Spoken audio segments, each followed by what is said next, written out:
Irmãos, então abri a palavra de Deus no livro de Apocalipse, capítulo 2, dentro dessa série de ministrações que tem abençoado demais, irmãos, as nossas vidas.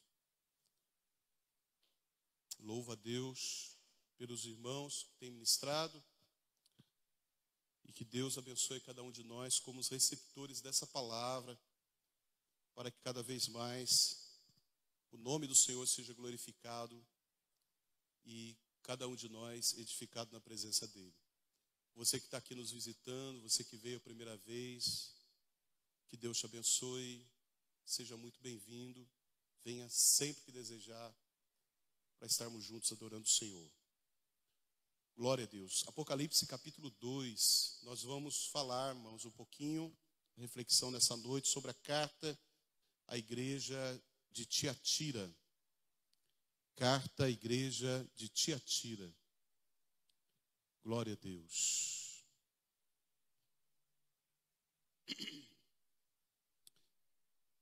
Se você perdeu uma das ministrações, só dar uma corridinha lá no YouTube, tá bom? E acessar lá. Todas as outras ministrações estão lá para que você possa acompanhar no YouTube, no Facebook. Essa palavra que edifica as nossas vidas. Amém? Apocalipse capítulo 2, versículo 18 a seguir. Glória a Deus. Ao anjo da igreja em Tiatira escreve: estas coisas diz o Filho de Deus, que tem os olhos como chama de fogo e os pés semelhantes ao bronze polido. Conheço as tuas obras, o teu amor, a tua fé, o teu serviço, a tua perseverança e as tuas últimas obras mais numerosas do que as primeiras. Tenho, porém, contra ti o tolerares que essa mulher Jezabel, que a si mesma se declara profetiza, não somente ensine, mas ainda seduza os meus servos a praticarem a prostituição e a comerem coisas sacrificadas aos ídolos. Dei-lhe tempo para que se arrependesse. Ela, todavia, não quer arrepender-se da sua prostituição. Eis que há prostro de cama, bem como em grande tribulação os que com ela adulteram, caso não se arrependam das obras que ela incita. Matarei os teus filhos, e todas as igrejas conhecerão que eu sou aquele que sonda mentes e corações, e vos darei a cada um segundo as vossas obras. Digo, todavia, a vós outros, os demais de Tiatira, a tantos quantos não têm essa doutrina, e que não conheceram, como eles dizem, as coisas profundas de Satanás. Outra carga não jogarei sobre vós. Tão somente conservai o que tendes, até que eu venha. Ao vencedor que guardar até o fim as minhas obras, eu lhes darei autoridade sobre as nações, e com cetro de ferro as regerá, e as reduzirá a pedaços como se fossem objetos de barro. Assim como também eu recebi de meu Pai, dar-lhe-ei ainda a estrela da manhã. Quem tem ouvidos, ouça o que o Espírito diz às igrejas. Queridos irmãos, a carta de Tiatira, dentre todas as cartas, irmãos, ela é a mais extensa. É a maior de todas elas. A cidade de Tiatira, ela não tinha tanta expressão como Éfeso, por exemplo. Não era nenhum centro político, religioso, mas ela tinha um comércio muito forte. O comércio da cidade de Tiatira era muito conceituado.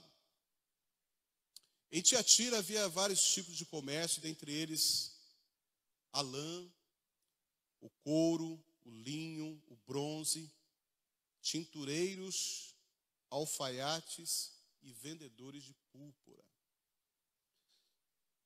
E aí nós lembramos, né, em Atos capítulo 16, versículo 14, vai falar de Lídia. Lídia era uma comerciante de Tiatira, vendedora de púrpura. O texto vai dizer isso. Caso alguém quisesse, e aqui tem algo muito interessante também relacionado ao comércio da cidade, caso alguém, obrigado irmão, quisesse ter um comércio em Tiatira, essa pessoa deveria fazer parte de associações. E nada contra fazer parte de associações, não é? As associações, elas têm como finalidade promover, no caso aqui, o comércio local, ou criar mecanismo para que o comércio se desenvolva. Eu acredito que esse seja um dos objetivos, por exemplo, da Associação Comercial de Espírito Santo do Pinhal. Né? Promover meios para os quais o comércio seja beneficiado, todo o comércio seja beneficiado. Então tinha essas associações ou agremiações, e essas agremiações ou associações, elas serviam também como meios, né, de proteção, recreação e também socialização. E aí o negócio era tão sério que quem não fizesse parte dessas associações, ele não conseguiria manter o seu comércio. Ele estaria fadado à falência. Era praticamente uma obrigação ser associado e estar ligado a essas associações. Até aí tudo bem. O problema, irmãos, é que essas associações, elas continham festas regadas a comidas sacrificadas aos ídolos e também as orgias sexuais. Que uma coisa ela vai levando a outra. É interessante como a idolatria e a perversão, elas caminham juntas. Elas caminham juntas, aonde predomina a idolatria e o culto a deuses que não são, tem ali também as práticas pervertidas, as perversões também. Se nós olharmos um pouquinho para a palavra, voltarmos lá naquela época que Moisés, ele tem que subir no monte, ficar 40 dias lá. Quando ele volta, ele vai ter uma das piores cenas da sua vida. Porque o povo havia se desviado, o povo fez um bezerro de ouro e o povo começou a cultuar o bezerro de ouro com práticas dessa ordem. Não é? Trazendo revolta a Moisés, e a gente entende a sua revolta. Depois de serem tanto instruídos, ensinados, tirados de um contexto de idolatria tão forte, eles estavam entregues de novo à idolatria que acabava sendo direcionada, né, naturalmente, né, para ênfase aos anseios e prazeres humanos, a esse tipo de prática de perversão. E aí, irmãos, o grande dilema de alguns que se diziam cristãos e viviam no comércio era fazer parte das associações ou fechar as portas em falência. Continuar com o comércio aberto, certo? Sendo associado, ou então fechar as portas. E aí, o que acontecia é que muitos cristãos, infelizmente, negociavam aí os seus princípios e os seus valores fazendo parte dessas associações. Talvez nós não temos desafios dessa ordem de comércio. Os irmãos aqui podem trabalhar no comércio, podem ter o seu comércio e a necessidade de participar dessas coisas, mas o desafio sempre é entre as coisas de Deus e as coisas do mundo. Todo momento eu e você somos desafiados. Sempre vai estar diante de nós o seguir a palavra de Deus, ou o pecado, as vontades humanas, ou as coisas desse mundo. O desafio não é simplesmente pela escolha, mas o que isso acarreta. Porque sempre vem as dificuldades, todas as vezes que eu e você fazemos a opção pelo Senhor. Isso é muito natural. Isso não deve ser estranho para nós de jeito nenhum. Que todas as vezes que a gente faz, não, eu quero servir o Senhor, é Ele que eu vou servir, e eu abro mão das outras coisas, isso é desafiador, porque exige renúncia, exige cruz, não é? E somos desafiados a isso. Mas nós precisamos entender, irmãos, que o Senhor diz que nós não podemos servir a dois senhores. Não há como servir a dois senhores. Talvez seja um problema que nós temos vivido no nosso tempo, onde o coração das pessoas estão muito divididos. Eu quero servir a Deus, eu quero estar em comunhão, eu quero estar na igreja, mas eu não quero tirar o meu pé do mundo, dos prazeres e daquilo que o mundo me oferece. De domingo eu quero estar na igreja, mas de sexta-feira eu quero aproveitar tudo que eu posso nas noites, nas baladas e naquilo que são os desejos do meu coração. Só que a gente não consegue, irmãos, fazer isso. Alguém disse que nessa busca em tentar viver com os pés, um de cada lado do muro, ou ficar em cima do muro, a verdade é que o muro é do diabo. Ou a gente está do lado de Cristo, totalmente, ou a gente não está. Porque o muro e o outro lado pertencem a Satanás.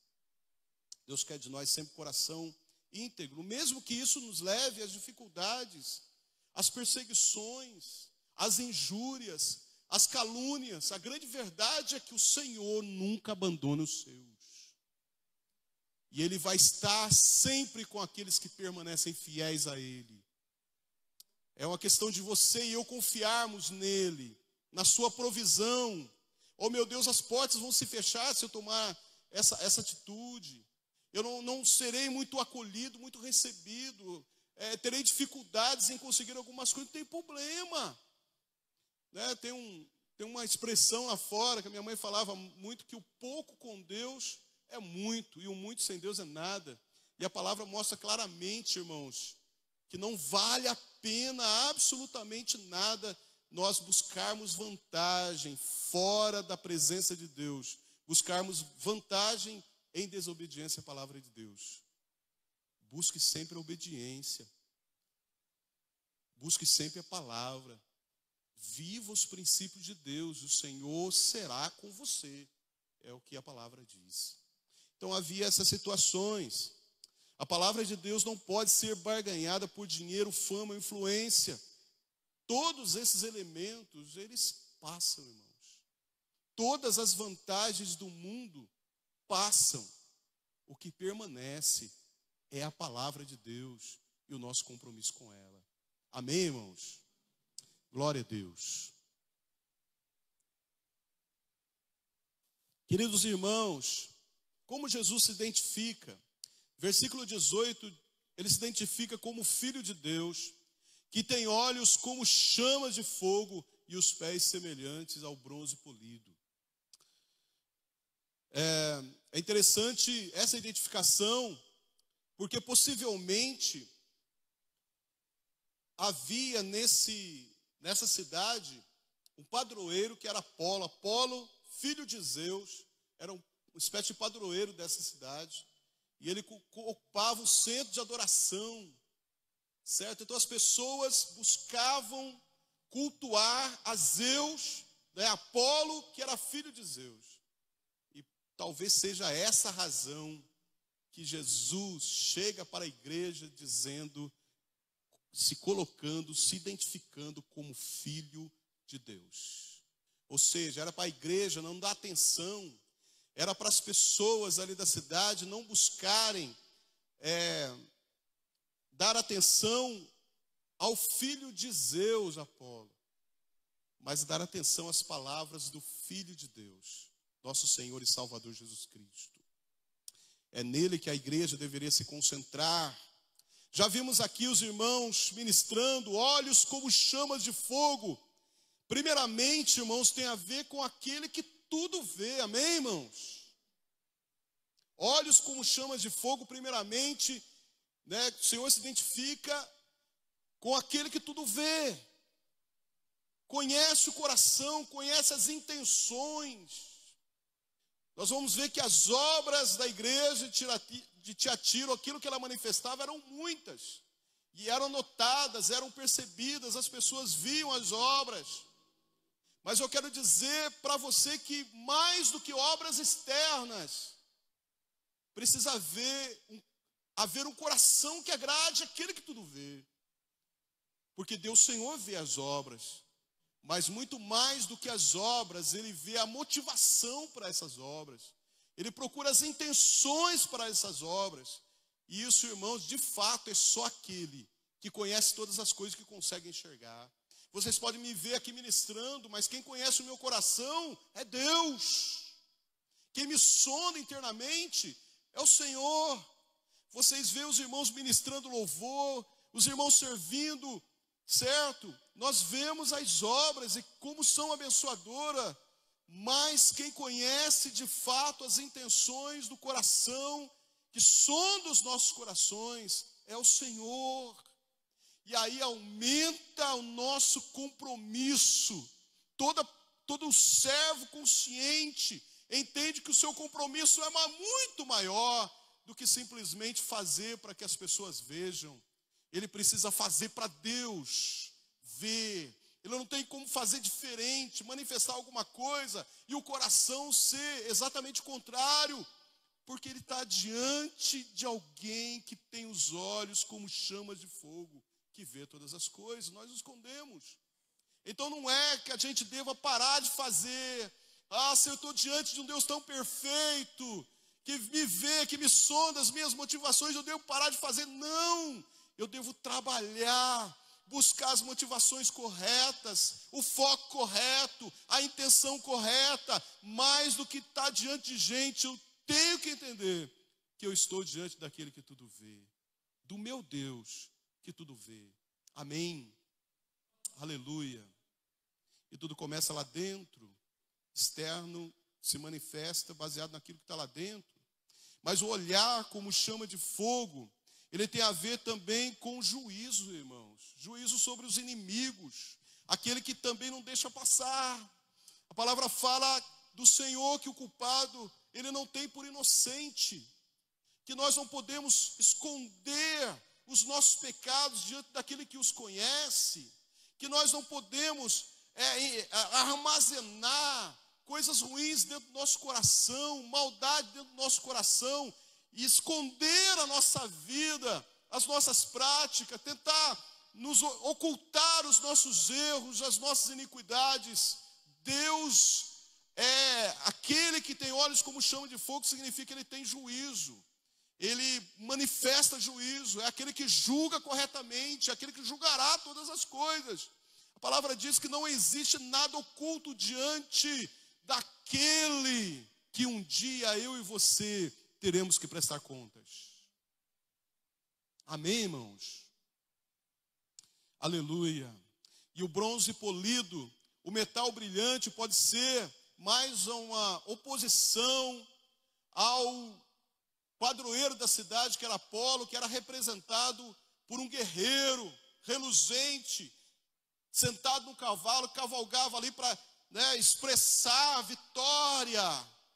Jesus, irmãos, é aquele que tem os pés reluzentes, como bronze polido. Então ele faz uma oposição a esse guerreiro. Jesus é o verdadeiro guerreiro divino, irmãos.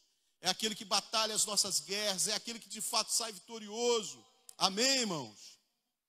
As virtudes da igreja, ele te atira. O Senhor vai dizer que eu conheço as tuas obras, e como isso é maravilhoso. Deus que conhece as obras, isso nos faz entender, irmãos, que recompensa nenhuma pode ser esperada das pessoas. Quem serve a Deus de fato não espera elogio das pessoas, não espera reconhecimento das pessoas, não espera garantia de homens, mas ele está diante daquele que vê as obras, o Senhor que recompensa, o Senhor que reconhece, o Senhor que vê cada uma das obras e as recompensará de forma justa. Então eu conheço as tuas obras, igreja de Tiatira, eu conheço o teu amor, eu conheço a tua fé, eu conheço o teu serviço, a tua perseverança. E veja bem, eu vejo que as tuas obras, últimas obras, elas são mais numerosas do que as primeiras obras. Interessante, irmãos, que muitas dessas características, elas são muito parecidas com a igreja de Éfeso, pelas quais o Senhor elogia. Havia o amor, havia fé, havia serviço, e eles eram perseverantes. Era uma igreja que manifestava amor, é uma igreja que cria no Senhor de fato, a fé era perceptível, o serviço, a dedicação, o trabalho, o labor dessa igreja, a dedicação que esse povo tinha, e a perseverança, que é uma característica interessante ante as dificuldades de servir ao Senhor, as perseguições, mas ela se mantinha firme. E as últimas obras, maiores do que as primeiras, que representam um progresso da comunidade, da igreja. Um progresso da igreja. E tudo isso era percebido pelo Senhor. Mas existia um problema também que o Senhor percebe nessa comunidade. Versículo 20, ele diz: tenho, porém, contra ti o tolerares que essa mulher, Jezabel, tinha um problema ali com uma certa profetisa. Jezabel. E aí, irmãos, Jezabel não ressuscitou, tá? Jezabel não ressuscitou, e muito menos é uma reencarnação aqui da Jezabel de Acabe. Mas, como a igreja tinha muita base judaica, as igrejas tinham muita base do judaísmo, e todo o contexto do Antigo Testamento, as histórias, os personagens, era muito conhecido, a forma de se relacionar com Deus na antiga aliança era muito conhecido do povo, eles sabiam muito bem do que o Senhor está falando. Jezabel aqui não significa que era uma mulher com o nome de Jezabel. Jezabel aqui, ela faz alusão a Jezabel, ela simboliza Jezabel lá dos tempos dos reis, lá dos dias de Acabe. E é interessante que enquanto a igreja de Éfeso, que o Senhor elogia, ela não tolerava os falsos ensinos, lembra disso? A igreja de Éfeso não tolerava os falsos ensinos, pelo contrário, as pessoas que chegavam dizendo que eram apóstolos, eles colocavam à prova. E nessa prova eles reprovavam, esses falsos mestres, apóstolos. Eles não toleravam no meio deles aqueles que se apresentavam como pessoas de Deus, mas da sua boca não saía a palavra de Deus, saíam heresias e falsos ensinos. Contrário, a igreja de Tiatira, ela tolerava os falsos ensinos. E essa acaba se tornando uma marca extremamente negativa dessa comunidade. E aí o Senhor chega para a igreja e diz: eu tenho contra ti. Ou seja, o Senhor está descontente. Você imagina Deus chegar para você e dizer: olha, eu tenho algo contra você. É um descontentamento. Você tem muitas virtudes, mas você tolera Jezabel no seu meio. E aí, irmãos, nós precisamos entender, porque por muito tempo, dentro de um contexto mais conservador, talvez alguns irmãos mais jovens não saibam disso, mas por falta de conhecimento do que de fato a figura de Jezabel representava,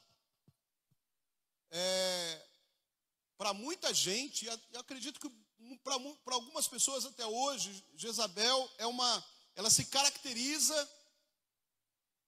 a sua caracterização está relacionada à questão de usos e costumes. Sabe por quê?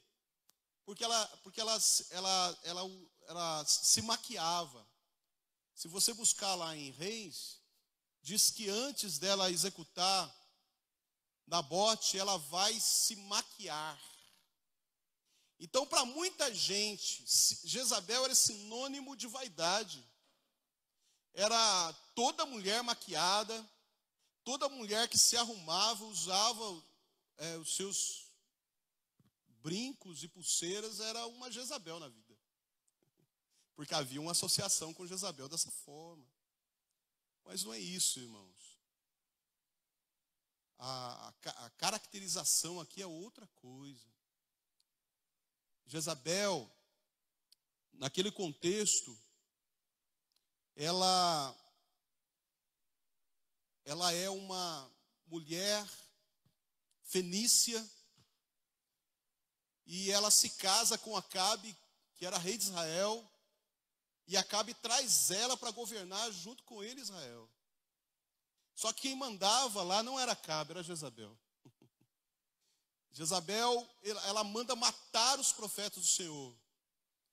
Jezabel, ela institui o culto de adoração a Baal dentro de Israel. Ela derruba os altares. Lembra que Elias fala isso para o Senhor? Derribar os teus altares, matar os teus profetas, e só eu fiquei como profeta do Senhor. Quem está por trás de tudo isso? Jezabel. É Jezabel que ameaça Elias. É Jezabel, então, irmãos, que faz o quê? Ela impõe um culto e adoração completamente pagã, idólatra, e obriga a nação de Deus, o povo de Deus, a cultuar a esses deuses pagãos. Então, ela tem um papel terrível no que diz respeito ao desvio do povo. Ela faz o povo desviar do caminho, certo? Ela influencia o culto a deuses que não são deuses. Ela vai abolir o culto ao Deus Criador dos céus e da terra e vai instituir o culto a Baal. E aqueles que não se prostrarem, que não cultuarem a Baal, eles sofrem as penalidades. Então Jezabel é uma referência de alguém que faz as pessoas desviarem do caminho. Jezabel é uma figura de alguém que usa o nome de Deus para proferir heresias, falsos ensinos, distorcer a palavra. E aí o texto vai dizer que provavelmente Jezabel, ela exerce uma certa liderança nessa comunidade. E ela começa a desviar o povo do caminho através dos falsos ensinos. Então o texto diz que Jezabel, ela se declara profetisa. Ela se declara. Percebe que a expressão aí, porque todo ministério, irmãos, todo ministério ele é levantado por Deus, amém? Todo ministério de Deus, sadio, bíblico, ele é levantado por Deus e não por homens. Antes de qualquer credencial, antes de impor as mãos, primeiro Deus chama e Deus levanta. É Deus que levanta. Mas aí diz que ela se autodeclara profetisa. Como muitos pastores se autodeclaram pastores hoje. Como muitos missionários se autodeclaram missionários hoje. Quantos missionários, irmãos, fazem curso de teologia pela internet de 2 meses e recebe a credencial de pastor e sai dizendo que é pastor por aí. Nunca viveu, irmãos, a experiência do pastorado. Nunca viveu as crises de um pastorado. Nunca viveu as alegrias de um pastorado, a experiência de um pastorado. Nunca sentou, de fato, para aprender com alguém a exercer ministério algum. Mas por orgulho, soberba, eles se autodeclaram apóstolos, pastores, missionários. Então ela se autodeclara profetiza. Aquela pessoa que diz, eu sou de Deus, eu tenho a mensagem de Deus, Deus fala através de mim. E isso é muito perigoso em nosso tempo, irmãos. Isso é muito perigoso. E infelizmente nós temos uma gama de pessoas que elas não estão preocupadas do que a Bíblia está dizendo, mas estão preocupadas do que o homem diz. Se a palavra é pregada corretamente, explicada corretamente, existe biblicidade na mensagem, isso parece que não interessa as pessoas. Mas se alguém em algum lugar está fazendo algum tipo de revelação, se alguém está revelando o RG, o CPF, essa é a pessoa de Deus. Nós vivemos um tempo que as pessoas não estão preocupadas no que a Bíblia diz, mas de que os homens dizem. Que os chamados, entre aspas, profetas do Senhor e servos do Senhor dizem. Sem se preocupar se há concordância com a palavra ou se tudo isso está subjugado, alinhado com a palavra de Deus. Então ela se autodeclara, e nós vivemos um contexto de muita gente que estão se autodeclarando. Ela ensinava, né? E aqui é interessante, conforme o versículo 24, com ela os seus alunos poderiam descobrir aqui, vamos abrir aspas aqui, as coisas profundas de Deus.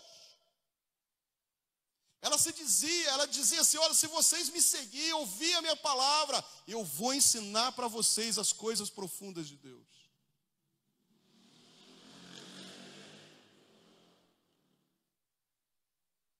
E é interessante, irmãos, que tem muita coisa que as pessoas são atraídas que não são a palavra de Deus. Muita coisa que a Bíblia não diz e as pessoas são atraídas. Aquilo que é místico, aquilo que parece ser algo sobrenatural. Olha, a Bíblia não diz, mas eu tive uma revelação profunda de Deus. Não, a Bíblia não diz, mas eu estava orando de madrugada e um anjo me visitou e me disse algo. Olha, Deus trouxe para mim algo direto. Eu tenho uma nova revelação, irmãos. Como está cheio isso. Aliás, nós sabemos que as grandes heresias que existem hoje, elas surgiram de revelações extras bíblicas. Um anjo que apareceu, um sonho que alguém teve, uma revelação que alguém recebeu da parte de Deus. Eu recebi uma revelação direta de Deus. Então essa profetisa, ela instruía as pessoas a seguirem ela, porque ela ia ensinar as coisas profundas de Deus. E aí a resposta de Deus era a seguinte, porém o Senhor declara que ela ensinava coisas profundas, não de Deus, mas de Satanás. Porque quem desvia as pessoas da verdade, irmão, é servo do diabo. Quem desvia as pessoas do caminho correto, da palavra de Deus, e ensina outro ensinamento, outra palavra que não seja a palavra de Deus, irmãos, não está sendo instrumento de Deus, mas está sendo instrumento do diabo, irmãos. E Jesus é bem claro aqui. Ela não está ensinando coisas profundas de Deus. Ela está ensinando coisas profundas de Satanás. Amém, irmãos? Lembrando que quem escreve a carta é Jesus, amém, irmãos? É Jesus quem envia a carta às igrejas, amém, irmãos? Aleluia. ela ensina, ela seduziu os servos às práticas erradas, né? Podia ser até uma pertencente, né, ao grupo dos Nicolaitas de Éfeso, porque o padrão, né, é o mesmo, a forma de se proceder é o mesmo, fazer o povo desviar, né? Os Nicolaitas que incentivavam a participação dos servos de Deus, as práticas pagãs, a associação às festas e aos cultos idólatras, e que muitas vezes terminavam em licenciosidade, prostituição e devassidão. Jezabel tinha esse papel também. Incentivar as pessoas, os cristãos, a participarem da idolatria e do pecado. A misericórdia de Deus, irmãos, do Senhor é tão extraordinária que mesmo as pessoas ensinando as coisas erradas, sendo instrumentos do diabo, o Senhor chama ao arrependimento, amém? Porque a palavra diz que ela recebe oportunidade para se arrepender e não se arrepende. Que Deus dá tempo para que essa pessoa se arrependa, mas ela não se arrepende. E como ela não se arrepende, o juízo de Deus vem. Irmãos, todos aqueles que se ensinam algo que não é bíblico, que não é palavra de Deus, eu penso, irmãos, na responsabilidade de estar num púlpito pregando a palavra de Deus, irmãos, de falar a palavra de Deus como ela é para as pessoas, o tamanho da responsabilidade, e existe muita gente que não se preocupa com isso. Tem tantos lugares que as pessoas, elas não se preocupam, irmãos. Parece que elas não têm responsabilidade nenhuma com aquilo que falam. Mas o juízo de Deus vem, irmãos, porque as pessoas estão brincando com a palavra de Deus. As pessoas estão dizendo coisas que Deus não diz. As pessoas estão afirmando aquilo que o Senhor nunca disse na sua palavra. E o juízo de Deus vem, como vem para essa mulher. E a palavra fala que então o juízo da parte do Senhor é declarado a ela, aos seus filhos. E esses filhos aqui não são biológicos, mas seguidores. Infelizmente, o juízo não vem só para aqueles que ensinam, mas para aqueles que seguem os seus falsos ensinos também. Amém, irmãos? Mas existe uma mensagem da parte de Deus também aos remanescentes e aos vencedores. Versículo 24 até o versículo 29, o Senhor começa dizendo: digo todavia a vós outros, os demais de Tiatira, a tantos quantos não têm essa doutrina e que não a conheceram. Irmãos, a igreja do Senhor, ela sempre existirá, mesmo em meio a um sistema cheio de heresias e cheio de coisas que o Senhor não diz. A igreja está lá. Os remanescentes estão lá. É por isso que quando o Senhor voltar, Ele não vem buscar arrancar o templo com um monte de gente. Ele vem buscar os seus escolhidos. Ele vem buscar a sua igreja. Ele vem buscar o seu povo. Aqueles que realmente não se entregam às falsas doutrinas, ao caminho errado, mas permanecem fiéis à sua palavra. Esses são do Senhor, esses pertencem a Ele. E aí nós temos, irmãos, uma orientação da parte de Deus, aqueles que são de fato servos do Senhor. Eles deveriam conservar o que tinham até a volta do Senhor. Você que serve a Deus de verdade, com compromisso, com integridade, guarde aquilo que você recebeu até a vinda do Senhor. Não abra mão dos princípios e valores que o Espírito Santo plantou no seu coração. Conserve até a volta do Senhor. Então eles deveriam conservar, eles deveriam guardar as obras do Senhor e não as orientações de Jezabel. E finalizando, irmãos, o vencedor que guardar as obras do Senhor tem a promessa. O texto vai dizer isso: ao vencedor falo-ei. Deixa eu achar aqui. Ao vencedor que guardar até o fim as minhas obras, lhe darei autoridade sobre as nações, com o cetro de ferro as regerá e as reduzirá a pedaços como se fossem objetos de barro. Ou seja, aqueles que guardarem as obras do Senhor até o fim, recebem autoridade sobre as nações. Paulo declarou, irmãos, que os crentes reinarão com Cristo, amém, irmãos? 2 Timóteo capítulo 2, coloca lá para a gente, 2 Timóteo capítulo 2, versículo 12, aleluia, se perseverarmos também com ele, reinaremos, se o negarmos, ele por sua vez nos negará, mas se perseverarmos com ele, reinaremos. Quem quer reinar com o Senhor aqui, irmãos? É a palavra que diz, louvado seja Deus. E julgarão a terra, e inclusive os anjos, 1 Coríntios capítulo 6, versículo 2 e versículo 3. Aleluia. Ou não sabeis que os santos hão de julgar o mundo? Ora, se o mundo deverá ser julgado por vós, sois acaso indignos de julgar as coisas mínimas?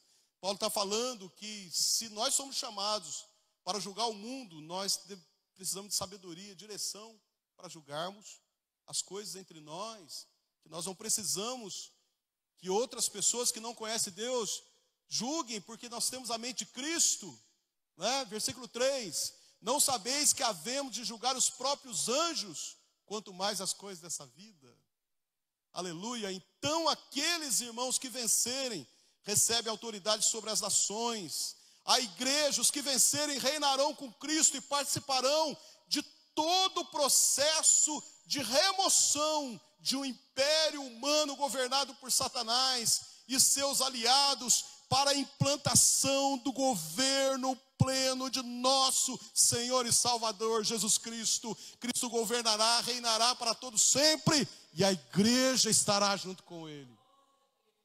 Aqueles que vencerem, aqueles que guardarem as obras do Senhor, estarão com ele, reinarão com ele, aleluia.